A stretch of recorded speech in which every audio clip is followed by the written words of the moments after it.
Animal Science 1. As promised, we are going to talk about sheep today. Now, I have to make a disclaimer about sheep. The only reason that I put sheep in here is because it's the only major uh, type of livestock that was not going to be in this PowerPoint if I didn't put sheep in there. I am not a sheep fan. When I was in high school, my ag advisor had sheep, and so instead of doing the dairy goat thing like we do, he invited us over to his father's farm, and he gave us sheep to work with. And I spent several Saturdays training and working with the sheep before our county fair. Um, I learned that sheep are not.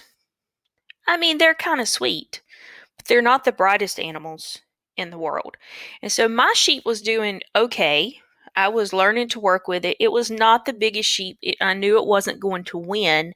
And I really didn't know that much about showing or showmanship or anything like that at the time anyway. I just knew I was getting to work with an animal. So my sheep was pretty good. We were working with it.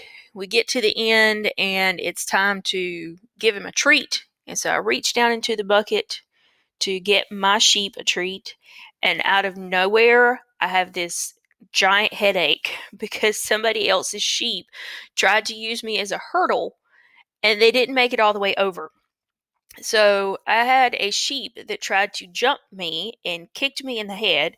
I had a ponytail in at the time. The ponytail ended up on the side of my head. I wasn't checked for a concussion, but I probably had one.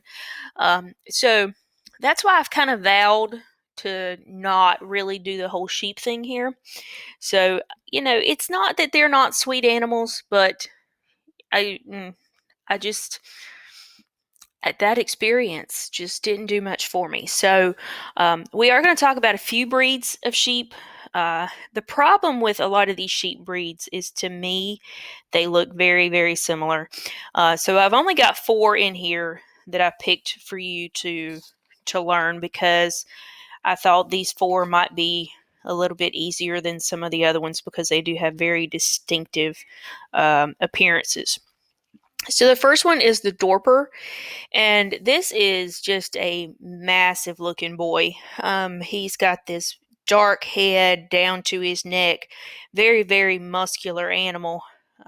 You can tell, and I'll show you on the slide in just a second, this is a mutton type animal, which means this is a meat animal. This is an animal that is not necessarily going to be grown for its wool. It's going to be grown for lamb chops. So, um, these were actually developed in South Africa. Now, it is a polled animal, so it's not going to have horns, which is a good thing. You don't have to worry about that whole horn situation. And typically, they're going to have a short hair coat. Because they are that mutton type animal, you're looking for meat. You're not worried about wool. So this is going to be an animal that is usually going to have a pretty tame haircut as compared to some that you're going to see in just a few minutes. So the most common ones are going to have those black heads with the white body. But there are some that are white Dorpers that are white all over. But again, they're still going to have that muscular mutton type build to them. Now, not to be confused, Dorper Dorset. Dorset is the second one. And the Dorset is going to be just this really nice white-faced animal. The origins on these are kind of unclear, but they do kind of agree that it is a European type of animal. This is the number 1 white-faced breed in the United States. So whenever we're looking at these different sheep breeds, the Dorper is going to typically have that dark face, whereas the Dorset is typically going to have the white face. These were originally horned, but we have upgraded them, upbred them, did a process called breeding up. Remember, we talked about with our goats, we try and take mom and dad and make better babies, and so that is breeding up.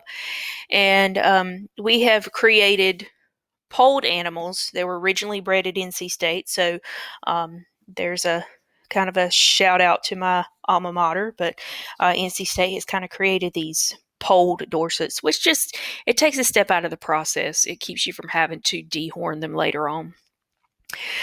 Okay, so far we've looked at a couple that are, pretty muscular. Let's look at this next one. So this guy could be muscular, but we really can't see him. We really can't even see his eyes. All we can see are a nose and some horns. So this is the merino, and I put this one in there because I wanted to be able to let you compare a meat type sheep versus a wool type sheep. So this one um, is native to Australia, and obviously this one is going to be used for fleece or wool production because, I mean, my goodness, that is one big hairy animal. So there's no telling how skinny that thing would be once you actually got in there and shear that thing. So there's your merino. One more sheep breed, which is the Suffolk.